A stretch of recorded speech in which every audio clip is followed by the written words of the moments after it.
have a rule. I don't do DJs, artists, and club owners. What? Off limits. You can be how much.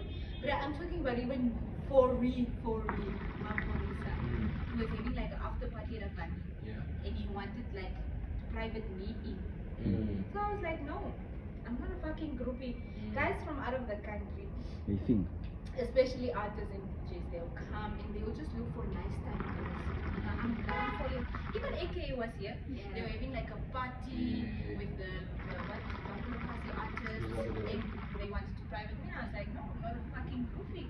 How am I gonna beg a serious baller if he sees me in this funny groupie things? I was there with my no. Mind you, ballers know artists. Most of the ballers know artists personally. I mean, the artist goes like, yo, I was with that girl in Namibia. I'm like, nope. Oh. Think long term. Club owners, nope. DJs, Zie je, toen ik ook nope. voor jou ging, wat is dat? Oze naam? Pitch. Ja.